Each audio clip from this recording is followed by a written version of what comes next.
ধন্যবাদ ডাঙৰীয়া। আজি এই সভাগৃহত উপস্থিত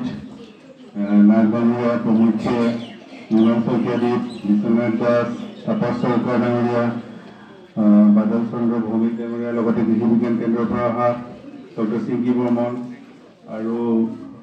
গায়ত্ৰী গোস্বামী প্ৰমুখ্যে আমাৰ এই সভাকক্ষত উপস্থিত আই মাতৃসকল। গৰম বহুত পৰিছে, আপোনালোকক শুনিবলৈ ইমান ধৈৰ্য নাই মানে, গতিকে আমি কম সময়ৰ ভিতৰতে আমি গোটেইকেইজনে মিলি আপোনালোকক কিবা এটা ক'বলৈ যত্ন কৰিম। আপোনালোকে ভাল লাগিছে, আজি বহুত ঠাণ্ডা হৈ আছে ইয়াত পৰিৱেশটো, গৰম যদিও সকলো মানুহ খুব মানে নীৰৱতা ধৰি পেলাই শুনিবলৈ যত্ন কৰিছে, সেইকাৰণে ভাল লাগিছে। যি কি নহওক, মই ডক্টৰ ৰুদ্ৰনাৰায়ণ বৰগোহাঁই, আমাৰ মাণ্ডলিক গৱেষণা কেন্দ্ৰ শ্বিলঙত কৰ্মৰত পতংগ তত্ত্ব বিভাগৰ বিজ্ঞানী হিচাপে, আৰু মোৰ দায়িত্বটো হৈছিলে যে ইয়াত অসম কৃষি বিশ্ববিদ্যালয় কেনেকুৱা ধৰণৰ আমাৰ কৃষকৰ কাৰণে কাম কৰি আছে সেই বিষয়ে আপোনালোকৰ আগত অৱগত কৰা। লগতে আপুনি গম পাইছে যিটো বিকশিত কৃষি সংকল্প অভিযান 29 মে'ৰ পৰা আৰম্ভ হৈছে 12 জুন পৰ্যন্ত, আৰু ইয়াত আচলতে কি হয়, অকল এগ্ৰিকালচাৰ বুলিয়ে নহয়, এগ্ৰিকালচাৰ আনুষংগিক যিখিনি বিভাগ আছে, ধৰক আপোনাৰ পশুপালন বিভাগ, মৎস্য পালন বিভাগ, তাৰপাছতে আমাৰ কৃষি বিভাগটো আছেই, তদুপৰি ঠাই বিশেষে যদি ৰেচন বিভাগৰো জৰুৰী হয়, তাত তেনেকে লৈ মুঠতে এটা টিম প্ৰত্যেক অঞ্চলত থকা, প্ৰত্যেক ব্লকত থকা যিসকল কৃষক আছে তেওঁলোকক লগ কৰা হৈছে। প্ৰত্যেক দিনে 29 মে'ৰ পৰা 12 জুন পৰ্যন্ত আপোনালোকে অলপ আগত যিটো আমাৰ প্ৰধানমন্ত্ৰী নৰেন্দ্ৰ মোদী ডাঙৰীয়াৰ যিটো স্পীচ বক্তব্য আপোনালোকৰ আগত দিলোঁ, আপোনালোকে খুব নীৰৱতাৰে শুনিছে, ভাল লাগিছে। তাত তেখেতে উল্লেখ কৰা পাইছে যে 2000ৰো অধিক এনেকুৱা টিমে প্ৰায় 1.5 কোটি কৃষকক এই 14 দিনৰ ভিতৰত লগ কৰিব, পোনপটীয়াকৈ সম্পৰ্ক স্থাপন কৰিব। আৰু এই যি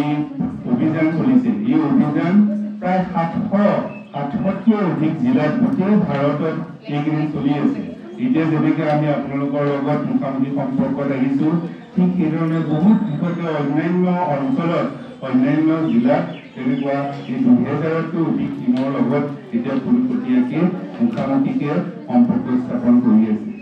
গতিকে মই আপোনালোকক এই কৃষি মাতৃসকল,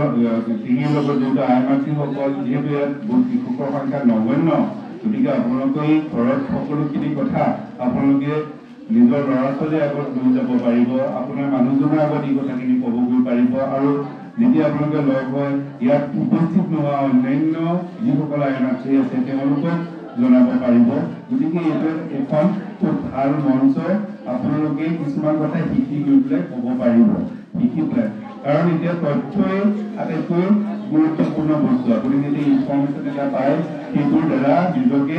কি কৰিব পাৰিব, নিজকে ধনী কৰিব পাৰিব। টকা পইচাতকৈ আজিকালি তথ্যই বেছি মানুহক ধনী কৰে, সেইটো কথা। ধনী মানে অকল টকা পইচা নহয়, তথ্যটো বেছি দৰকাৰ। গতিকে ইনফৰ্মেশ্যনখিনি আপোনালোকে ল'লে আপোনালোকৰ পিছত সৎ প্ৰয়োগ কৰিব পাৰিব য'ত প্ৰয়োজন হয়। এতিয়া কথাটো হ'ল, মই আগতে কৰিলোঁ অসম কৃষি বিশ্ববিদ্যালয় কি কৰিছে বুলি কওঁতে 3টা কাম সদায় কৰি আহিছে। সেইকেইটা হ'ল শিক্ষা, সম্প্ৰসাৰণ, শিক্ষা, গৱেষণা আৰু সম্প্ৰসাৰণ, আৰু এই তিনিওটা ইটোৰ সিটোৰ লগত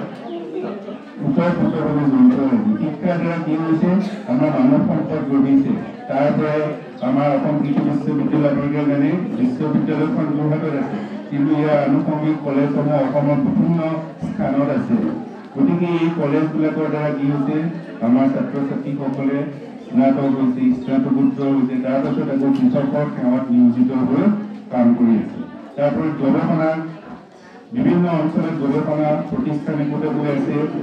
আৰু সেই গৱেষণা প্ৰতিষ্ঠানসমূহে ক'ৰবাত তিতাবৰত আজি ধানৰ গৱেষণাৰ ওপৰত কাম কৰি আছে। ঠিক তেনেধৰণে আমাৰ শ্বিলং, নগাঁৱত যিটো মাণ্ডলিক গৱেষণা কেন্দ্ৰ আছে, মাহজাতীয় শস্য, তেলজাতীয় শস্য, আহজাতীয় শস্যৰ ওপৰত কাম হৈ আছে। ঠিক সেইধৰণে গোসাইগাঁৱত আমাৰ এটা তেনেকুৱা গৱেষণা প্ৰতিষ্ঠান আছে। ঠিক সেইধৰণে আমাৰ গোলাঘাটত আছে, কুঁহিয়াৰৰ ওপৰত কাম কৰিবৰ কাৰণে ডিফুত আছে, তিনিচুকীয়াত আছে টেঙা খেতিৰ ওপৰত কাম কৰাৰ কাৰণে, মন্দিৰে যাতে পশুধনৰ ওপৰত কাম কৰিব পাৰে এনেকৈ বিভিন্ন অঞ্চলত গৱেষণা কৰিবৰ কাৰণে প্ৰতিষ্ঠান আছে আৰু এই গৱেষণা প্ৰতিষ্ঠানসমূহে কি কৰে নতুন নতুন খৰচ নতুন নতুন জাত কেনেকৈ উদ্ভাৱন কৰিব পাৰি তাৰ ওপৰত গুৰুত্ব প্ৰদান কৰে তাৰ পাছতে কি হয় যে উন্নত কৃষি প্ৰযুক্তি কেনেকৈ খেতি কৰিলে আমাৰ খেতিৰ উৎপাদন বৃদ্ধি হ'ব এই ক্ষেত্ৰত বিজ্ঞান ভিত্তিক খেতি কৰিবৰ কাৰণে যিখিনি প্ৰয়োজনীয়তা আছে সেইখিনিৰ ওপৰত গৱেষণা কৰে আৰু আমাৰ এই গৱেষণাবোৰ অকল যে কৃষিভিত্তিক কৃষিৰ ওপৰতে আছে তেনেকুৱা নহয় কেতিয়াবা কমিউনিটি চায়েন্সে যিখিনি কাম কৰিছে সেইখিনি বিশেষকৈ আমাৰ মহিলাসকলৰ উত্তৰণৰ কাৰণে কাম কৰি আছে ঠিক সেইদৰে মৎস্য পালন পশুপালন সকলো বিভাগে নিজা নিজা ববীয়াকৈ কাম কৰি আছে উন্নত ধৰণৰ সঁচ উদ্ভাৱনৰ ওপৰত সদায় গুৰুত্ব দি আহিছে গতিকে এইখিনি গৱেষণাৰ কাম চলি আছে তাৰপাছত কি হয় সম্প্ৰসাৰণৰ মাধ্যমেৰে প্ৰশিক্ষণ বা প্ৰদৰ্শনীমূলক খেতিৰ জৰিয়তে গৱেষণালব্ধ বস্তুবোৰ কৃষকৰ ওচৰলৈ লৈ যাবলৈ সদায় কাম কৰা হৈছে আৰু সেইখিনি বিশেষকৈ কৃষি বিজ্ঞান কেন্দ্ৰসমূহে সদায় আগবঢ়োৱা হিচাপে কাম কৰি আছে আৰু নগাঁও জিলাত আপোনালোকে গম পায় শিমলুগুৰি কৃষি বিজ্ঞান কেন্দ্ৰ আছে আপোনাৰ নগাঁওবাসীৰ কাৰণে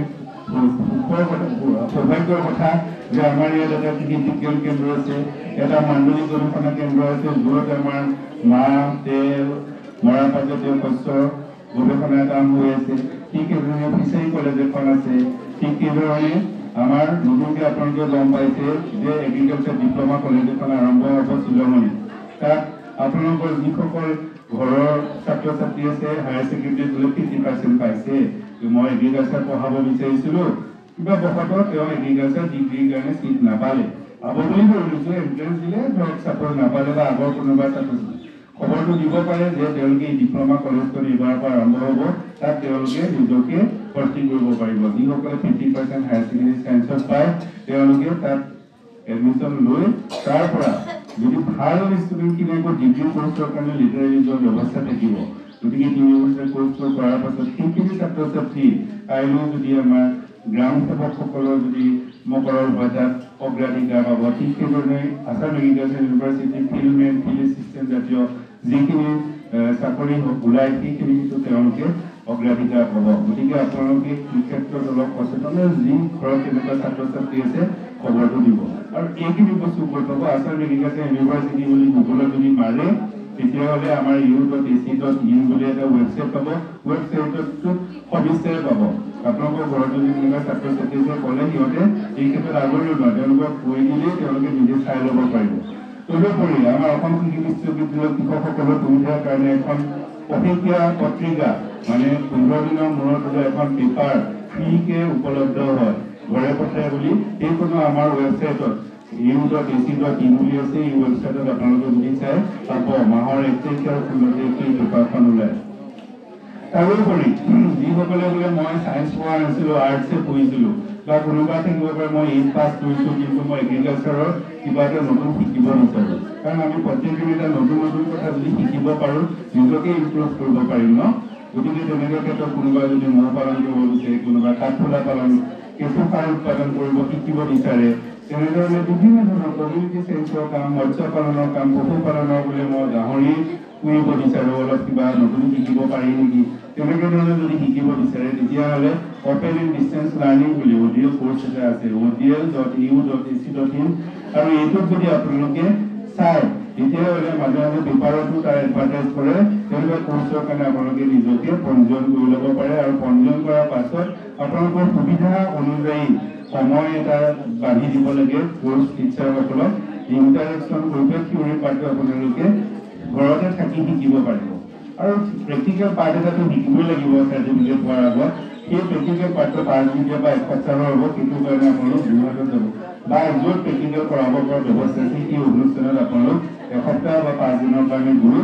প্ৰেক্টিকেলখিনি শিকি ল'ব লাগিব আৰু এটা সৰু পৰীক্ষা এটা হ'ব আপোনালোকে কিনো শিকিলে সেইটো ইভালুৱেশ্যন কৰি আপোনালোকক এখন চাৰ্টিফিকেট দিব আৰু সেইটো যদি আমাৰ যিসকল ছাত্ৰ ছাত্ৰীয়ে গৰমৰ বন্ধটো এইবিলাক শিকিব পাৰে কাৰণ আজি গোটেই দুনিয়াখনেই কম্পিটিটিভ গতিকে সেইবিলাক তেওঁলোকে নিজৰ বায়'ডাটা যোগ কৰিব পাৰে আৰু যিসকল বয়সস্থ মানুহ আছে আপোনালোকে নিজে শিকি পেলাই নতুনকৈ যিটো আমাৰ মোবাইল ফোনটোৱে আমাক শিকিবলৈ বহুত দিয়ে নহয় জানো ইউটিউবতো খেতি কেনেকৈ কৰিব পাৰি বহুত শিকিব পাৰি ঠিক নিজে শিকি পেলাই নিজে খেতি কৰি নিজে স্বাৱলম্বী হৈ আৰু 10জনক চাকৰি দিব পাৰিব। গতিকে এই কথাখিনি মই আপোনালোকক এটা কাৰণে কৈছোঁ, বহুত সময়ত আমাৰ মানুহে গম নাপায় যে অসম কৃষি বিশ্ববিদ্যালয়নো কি কৰি আছে মানুহৰ কাৰণে। সেইকাৰণে আমি এখন খুব ভাল প্লেটফৰ্ম মঞ্চ যে আপোনালোকৰ আগত আমি সবিস্তাৰে এই কথাখিনি ক'বলৈ সুবিধা পাইছোঁ। গতিকে আৰু কথা আছে, আমি যদি অৰ্গেনিক খেতি কৰিব বিচাৰোঁ, শস্যৰ সুৰক্ষা কি ধৰণে কৰিব, মই ভেৰাইটিখিনিৰ কথা ক'লোৱেই। আমাৰ মাজুলী যদি মানে কেনেকৈ শ্বিলঙলৈ মই ক'লোঁ যে মাহজাতীয় খেতি কৰোঁ, মাহজাতীয় তেলজাতীয় আৰু মৰাপাতজাতীয় শস্যৰ ওপৰত বহুত কাম কৰিছে। তাত উন্নত জাতৰ যদি আমাৰ সঁচ বিচাৰি যায় তেতিয়াহ'লে পাব আপোনাৰ কি পাব, যদি মাটিমাহৰ খেতি আপোনালোকৰ ইয়াত কৰে, মাটিমাহৰ উন্নত ফচল শ্যামলী আছে, ঠিক আছে। তাৰপিছতে আপোনালোকে পাভৈ বুলি পাব। ঠিক সেইদৰে মধুমাহৰ খেতি কৰিলে ৰূপালী আৰু বুৰুই, ৰূপহী আৰু বুৰুই, এইকেইটা হৈছে উন্নত জাতৰ মাটিমাহ আৰু মধুমাহৰ সঁচ। তিৰুতি বুলি এটা মটৰ মাহৰ সঁচ আছে। ঠিক সেইধৰণে মৰাপাতৰ ক্ষেত্ৰত খ্যাতি, তৰুণ, এইবিলাক মৰাপাতৰ উন্নত সঁচ আছে। তিলৰ ক্ষেত্ৰতো যিসকলে তিল খেতি কৰে তেওঁলোকে চম্পাৱতী বুলি এটা সঁচ আছে, সেই সঁচ পাব। গতিকে এইবিলাক উন্নত সঁচবিলাক যদি আপোনালোকে ব্যৱহাৰ কৰে খেতি, তেতিয়া কি হ'ব, উৎপাদন শক্তি বাঢ়ি যাব। আমাৰ থলুৱা ভিতৰত এই